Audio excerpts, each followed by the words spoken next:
Vigil എന്ന് പേരുള്ള ഒരാളെ, ഒരു ചെറുപ്പക്കാരനാണ്, 29 വയസ്സുകാരനാണ്. അയാളെ 2019 മുതൽ കാണാനില്ല. അയാൾക്ക് ബൈക്കും ഒക്കെ ഉള്ള ആളാണ്.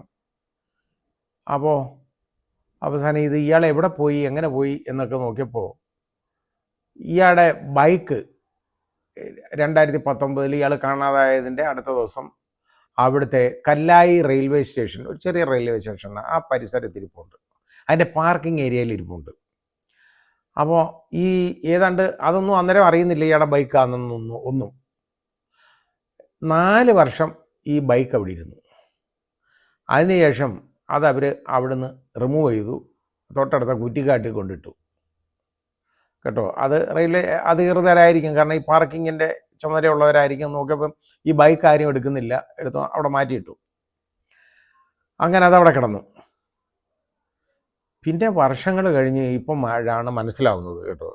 അതായത് ഈ കഴിഞ്ഞ തിങ്കളാഴ്ച ആണ് മനസ്സിലാവുന്നത്. ഇത് 2 പേര്, ഇതിൽ 3 പേര് ഇതിൽ ഉൾപ്പെട്ടിട്ടുണ്ട്. ഇയാളുടെ കൊലപാതകത്തിൽ ഉൾപ്പെട്ടിട്ടുണ്ട്, ഇയാളെ കൊന്നതാണ് എന്നുള്ളത്. അപ്പോൾ അതിൽ അറസ്റ്റ് ചെയ്യപ്പെട്ടേക്കുന്ന 2 പേരെന്ന് പറയുന്നത്, ഒന്ന് ഒരു KK നിഖിൽ, 35 വയസ്സുകാരനാണ്, ഇയാളുടെ അടുത്ത സുഹൃത്ത്, വിജിലിൻ്റെ അടുത്ത സുഹൃത്താണ്. അതുപോലെ തന്നെ ഒരു S ദീപേഷ്, 37 വയസ്സുകാരനാണ്. ഇവരെ 2 പേരെ അറസ്റ്റ് ചെയ്തു. ഇനി വേറൊരു കൂട്ടാളിക്ക് വേണ്ടി പോലീസ് തെരച്ചിലാണ്. അയാൾ മുങ്ങി നടക്കുകയാണ്, ഒളിവിലാണ്. അപ്പോൾ ഇതിന് അന്ന് ഇവരെ ചോദ്യം ചെയ്തപ്പോഴാണ് കാര്യം മനസ്സിലാവുന്നത്. അവർ പറയുന്നതെന്ന് പറഞ്ഞാൽ ഇയാൾ മയക്കുമരുന്ന് കഴിച്ചു കേട്ടോ, ബ്രൗൺ ഷുഗർ കഴിച്ചു. അങ്ങനെ ബ്രൗൺ ഷുഗർ കഴിച്ച് മരിച്ചു എന്നാണ്. അപ്പം സ്ഥിരമായിട്ട് ബ്രൗൺ ഷുഗർ കഴിക്കുന്ന ആളുകൾ ബ്രൗൺ ഷുഗർ കഴിച്ചാൽ മരിച്ചൊന്നും പോകത്തില്ല. അവർ അങ്ങേയറ്റം ഭ്രാന്ത് വരുമെന്നുള്ളതേ ഉള്ളൂ. സൈക്കിക് പേഷ്യൻ്റായിട്ട് മാറും അവസാനം, അത്രയേ ഉള്ളൂ. അപ്പോൾ ഇയാൾ ഏതായാലും അങ്ങനെ മരിച്ചു പോയെന്നും അയാളുടെ ബോഡി ഇവർ ഇത് സരോവരം ചതുപ്പ് എന്ന് പറയുന്ന ഒരു ചതുപ്പുണ്ട്, അവിടെ ഈ കല്ല് കെട്ടി അതിനകത്ത് താഴ്ത്തിയെന്നുമാണ്. പിന്നെ മനസ്സിലായി ഇത് ചവിട്ടി താഴ്ത്തിയതാണ് ഇയാളെ കൊലപ്പെടുത്തി എന്ന് മനസ്സിലായി. പക്ഷെ പോലീസ് അത് കുറ്റകരമായ നരഹത്യ, അതായത് കൾപ്പബിൾ ഹോമിസൈഡിനാണ് കേസെടുത്തേക്കുന്നത്. അത് കൊലപാതകമാണോ ഇല്ലയോ എന്ന് അറിയണമെന്നുണ്ടെങ്കിൽ ആ ബോഡി എടുത്തിട്ട് അത് പോസ്റ്റ്മോർട്ടം നടത്തണം. നോക്കിക്കോണം, ഈ ചതുപ്പിനകത്താണ് ഈ ചവിട്ടി താഴ്ത്തി വെച്ചേക്കുന്നത്, കല്ലും കെട്ടി. അപ്പോൾ ആ ബോഡി 2019 മുതൽ അതിനകത്താണ്. അപ്പോൾ അതിൻ്റെ റിമെയിൻസ് എന്ന് പറയുന്നത് ചിലപ്പോൾ വല്ല തലയോടോ എല്ലുകളോ ഒക്കെ കിട്ടിയേക്കും എന്നേ പറയാൻ പറ്റുള്ളൂ. നോക്കിയെടുക്കണം. എല്ല് ഒന്നും ഒരു കാരണവശാലും ചതുപ്പിലായാലും എവിടെ ആയാലും നാശം പോകത്തില്ല, അവിടെ കാണും. അപ്പോൾ എന്തായാലും ഇത് നോക്കിയെടുത്താലേ ഇത് മാർഗമുള്ളൂ. ഈ ബോഡി എടുക്കണം, ഇത് കണ്ടെടുക്കണം.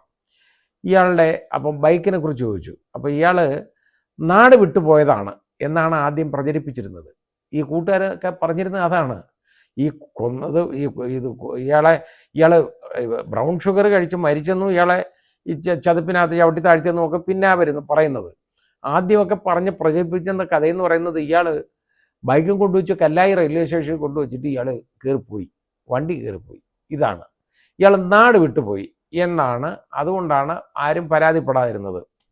അപ്പോൾ ഈ വിജിലിൻ്റെ അച്ഛൻ പറയുന്നത് അയാൾ മയക്കുമരുന്ന് ഉപയോഗിക്കുന്ന സ്വഭാവക്കാരനല്ല, അയാൾ ബ്രൗൺ ഷുഗർ ഒന്നും കഴിക്കുന്നവനൊന്നും അല്ല, അത് വെറുതെ പറയുന്നതാണ് എന്ന് പറയുന്നു. ഏതായാലും ഇത് നോക്കി, അതായത് ഈ ബോഡി ഒന്ന് എടുക്കണമല്ലോ. ഇവരെ അറസ്റ്റ് ചെയ്തു, ഒരു കസ്റ്റഡിയിലാണ്. അവരെ കോടതി ഹാജരാക്കിയതിന് ശേഷം കസ്റ്റഡി വാങ്ങി. ഇനി ഡെഡ് ബോഡി ഡിസിൻറ്റർ ചെയ്യാൻ വേണ്ടി ഇവരെ തെളിവെടുക്കാൻ വേണ്ടി എടുത്തു. ഇവരെ തെളിവെടുക്കാൻ വേണ്ടി കൊണ്ടുവന്നപ്പോൾ അവർ മോട്ടോർ സൈക്കിൾ ഉപേക്ഷിച്ച സ്ഥലം കാണിച്ചു കൊടുത്തു, പാർക്കിംഗ് ഏരിയ. അവിടെ എല്ലാം പരിശോധിച്ചപ്പോൾ ആ മോട്ടോർ സൈക്കിൾ കണ്ടുകിട്ടി. ഇത്രയും പഴക്കമുണ്ടെങ്കിലും അത് അതിന് തൊട്ടടുത്ത കുറ്റിക്കാട്ടിൽ നിന്ന് കണ്ടുകിട്ടിയിട്ടുണ്ട്. ഏതായാലും അങ്ങനെ ഒരു തെളിവ് ലഭിച്ചു. ഇനി ബോഡിയും കൂടെ കിട്ടി, അത് പോസ്റ്റ്മോർട്ടം കഴിഞ്ഞാൽ മാത്രമേ അറിയാൻ പറ്റുള്ളൂ, കോസ് ഓഫ് ഡെത്ത് എന്താണെന്ന് അറിയാൻ പറ്റുള്ളൂ. ബ്രൗൺ ഷുഗർ കഴിച്ചതിൻ്റെ ആണോ എന്നൊക്കെ അറിയാം. ഏതായാലും ഈ മൂന്നാമന് വേണ്ടി തെരച്ചിലാണ്. അയാളെ കണ്ടുകിട്ടിയില്ല, അറസ്റ്റ് ചെയ്തിട്ടില്ല. അപ്പോൾ ഈ ബോഡി എടുക്കണമല്ലോ, അത് ഇതിൽ നിന്ന് എവിടെ നിന്ന് എടുക്കും? അപ്പോൾ ഇതിന് ഒരു സ്പെഷ്യലൈസ് ചെയ്ത ഒരാളുണ്ട് കേട്ടോ അവിടെ, കോഴിക്കോട്ടുകാരൻ അബ്ദുൽ അസീസ്. അബ്ദുൽ അസീസും അയാൾക്കൊരു ഒരു സൗഹൃദ കൂട്ടായ്മ തന്നെ അയാളോടൊപ്പം ഉണ്ട് ഇതിന്. അതായത് അയാളോടൊപ്പമുള്ള സിദ്ദീഖ്, റിയാസ്, അർഷദ്, ഷംസു എന്ന് പറയുന്ന ഈ 4 പേരും ഇയാളോടൊപ്പം ഉണ്ട്. അങ്ങനെ അബ്ദുൽ അസീസിൻ്റെ എന്ന് പറഞ്ഞു കഴിഞ്ഞാൽ അബ്ദുൽ അസീസ് ഇത് ഒരു സന്നദ്ധ സേവനമായിട്ടാണ് ചെയ്തുകൊണ്ടിരിക്കുന്നത്. ഈ ഡെഡ് ബോഡി എവിടെ ഉണ്ടെങ്കിലും ശരി, അത് പഴക്കമുള്ളതാണെന്നോ ഒന്നൊന്നും അയാൾ നോക്കാറില്ല. ആ മൃതദേഹം അയാൾ എവിടുന്നും അത് പൊക്കിയെടുക്കും. അങ്ങനെ പോലീസ് ഇയാളെ ഒരു സ്ഥിരമായിട്ട് ഇങ്ങനെയുള്ള കാര്യത്തിന് വിളിക്കുന്നതാണ്. ഇന്നേ വരെ ഇയാൾ 4228 ഡെഡ് ബോഡി മൃതദേഹങ്ങൾ, ആ മൃതദേഹങ്ങൾ കേസിൽ പെട്ടതും അല്ലാത്തതുമായിട്ടുള്ളത് ഇതേപോലെ പലയിടത്തു നിന്നായിട്ട് റിക്കവർ ചെയ്ത് എടുത്തിട്ടുണ്ട്. അപ്പോൾ ഇയാളുടെ സേവനം പോലീസുകാർ ആവശ്യപ്പെട്ടു. അതനുസരിച്ച് ഇയാൾ നേരെ ചെന്നിട്ട് ഇയാൾ അവിടെ ചെന്നു കഴിഞ്ഞപ്പോഴുള്ള പ്രശ്നം എന്ന് പറഞ്ഞാൽ ഈ ചതുപ്പിൽ ഒരു 2 അടിയോളം ഉയരത്തിൽ വെള്ളമുണ്ട്. അപ്പോൾ ആ വെള്ളം പമ്പ് ചെയ്ത് കളയണം. അല്ലാതെ അതൊന്നും കിട്ടത്തില്ല ഇറങ്ങാൻ. കാരണം നോക്കുമ്പോൾ ഇറങ്ങുമ്പോൾ ഏതാണ്ട് 1.5 മീറ്ററോളം അങ്ങ് താഴ്ന്നു പോവുകയാണ്. അപ്പോൾ അത് മാർഗമില്ലാത്തത് കൊണ്ട് ആദ്യം ഒരു 20 ഹോഴ്സ് പവറിൻ്റെ മോട്ടോർ പോലീസ് കൊണ്ടുവന്നിട്ട് സംഘടിപ്പിച്ച് അത് മുഴുവൻ വെള്ളം അടിച്ച് കളഞ്ഞു, വറ്റിച്ച് കഴിഞ്ഞപ്പോഴത്തേക്ക് എന്താണെന്നറിയാം, വീണ്ടും ഇറങ്ങാൻ നോക്കിയപ്പോഴത്തേക്ക് പെരുമഴ അങ്ങ് പെയ്തു കേട്ടോ. അപ്പോൾ നിവൃത്തിയില്ല, വ്യാഴാഴ്ചയും തെരച്ചിൽ നടക്കുകയാണ്. അപ്പോൾ ഈ പെരുമഴയായി. ആ പെരുമഴയായി കഴിഞ്ഞപ്പോഴത്തേക്ക് ഒന്നും പറ്റുന്നില്ല. എന്നാലേ ഇവരിറങ്ങി ഒന്ന് നോക്കിക്കഴിഞ്ഞ് കഴിഞ്ഞപ്പോൾ ഈ അബ്ദുൽ അസീസ് ഇറങ്ങിയപ്പോഴത്തേക്ക് നന്നായിട്ട് മുങ്ങിപ്പോവുകയാണ് അയാൾ കാല് കൊണ്ടൊക്കെ തപ്പി നോക്കി. ഈ കെട്ടിയിട്ടേക്കുന്ന കല്ലെന്ന് പറയുന്നത് എന്തായാലും ഒന്നും നാശം വരത്തില്ല, കിട്ടുമല്ലോ. അങ്ങനെ നോക്കിയപ്പോൾ ഒന്നുമില്ല, കാലേ തടയുന്നതെല്ലാം ഈ മരപ്പലകകളും മരക്കഷ്ണങ്ങളുമാണ്. അവിടെ എങ്ങാണ്ട് ഒരു സ്റ്റേജ് കെട്ടാനായിട്ട് പണ്ട് കൊണ്ടുവന്നിട്ടുള്ള ഈ മരപ്പലകയും ഒക്കെയാണ് ഇതിനടിയിൽ കിടക്കുന്നത്. ഇനി അതെല്ലാം റിമൂവ് ചെയ്താലേ നോക്കൂ. അതിനു വേണ്ടി ഈ യഥാർത്ഥത്തിൽ ഈ മെഷീൻ ഇത് കൊണ്ടുവന്നിട്ടുണ്ട്. ഇത് പൊക്കിയെടുക്കാൻ വേണ്ടിയുള്ള മെഷീൻ കൊണ്ടുവന്നു. പക്ഷേ ആ മെഷീൻ ഇങ്ങോട്ട് കൊണ്ടുവന്ന് ഓടിച്ച് കയറ്റാൻ പറ്റത്തില്ല, കാരണം അവിടെ ചതുപ്പല്ലേ. അതിനുവേണ്ടി അവർ റോഡ് വരെ നിർമ്മിച്ചു, എല്ലാം റെഡിയാക്കി. ഇപ്പോൾ ഇനി ഉദ്ദേശിക്കുന്നതെന്ന് പറഞ്ഞാൽ അവിടുത്തെ മണ്ണുമാന്തി യന്ത്രമാണ് കൊണ്ടുവന്നിരിക്കുന്നത്. ഈ മണ്ണുമാന്തി യന്ത്രം കൊണ്ട് അവിടെ ചെളിയെല്ലാം കോരി എടുക്കുമ്പോൾ അതിനകത്ത് എന്തെങ്കിലും എവിഡൻസ് കിട്ടിയാൽ, മൃതദേഹം ഉണ്ടെങ്കിൽ, അവശിഷ്ടങ്ങൾ ഉണ്ടെങ്കിൽ ഉറപ്പായിട്ട് കിട്ടും. എല്ലും കൂടും എല്ലാം കിട്ടുന്നതാണ്. അത് പൊക്കിയെടുക്കാനുള്ള ശ്രമത്തിലാണ് വരുന്നത്. അപ്പം ഞാനിത് പറയാൻ കാര്യം എന്താണെന്നറിയാം, ഇതിൻ്റെ കാരണം 2 കാര്യങ്ങളാണ്. ഒന്ന്, ഒരു സുഹൃത്തിനെ ഇതുപോലെ അയാൾ ബ്രൗൺ ഷുഗർ കഴിച്ച് എന്ന് പറയുകയാണ്. എന്നിട്ട് ഇവർ ബ്രൗൺ ഷുഗർ കഴിച്ച് മരിച്ചെങ്കിൽ അവൻ ബ്രൗൺ ഷുഗർ കഴിച്ച് മരിച്ചു, അതിന് ഇവർക്ക് എന്ത് ചെയ്യാനൊക്കും? ഇവരെന്താ ചെയ്യുന്നത്? ഇവന്മാർക്ക് ഒരു ഗിൽറ്റി ഇൻറ്റൻഷൻ ഇല്ലെങ്കിൽ ഈ ബൈക്ക് കൊണ്ടുവന്നിട്ട് അവിടെ റെയിൽവേ സ്റ്റേഷൻ പരിസരത്ത് ഉപേക്ഷിച്ചിട്ട് പോകും. കാരണം എന്നിട്ട് എന്തിനാണ്? തെറ്റിദ്ധരിപ്പിക്കാനാണ്. ഇവൻ നാട് വിട്ടുപോയി എന്ന് പറഞ്ഞു. ഇത്രയും കഷ്ടപ്പെട്ട ഇവന്മാർ ഈ കല്ലും കെട്ടി ഇത് കൊണ്ടുവന്ന് ആ ചതിപ്പിൽ കൊണ്ട് ചവിട്ടി താഴ്ത്തേണ്ട കാര്യം എന്താ?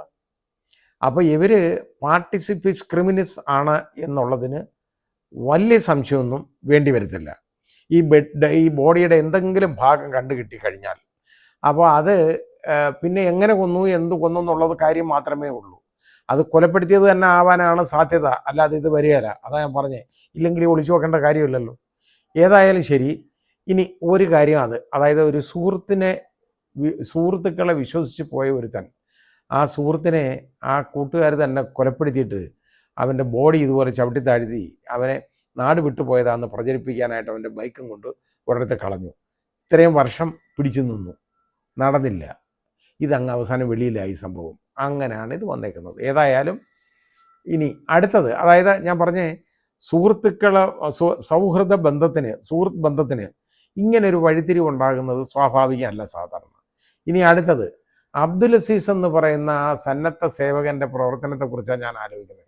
അയാൾ ഇതാരും സാധാരണഗതിയിൽ ഈ ജോലിക്ക് ആരും വരാറില്ല. പക്ഷേ ഇത് ഒരു വലിയ മനുഷ്യ സേവനമല്ലേ?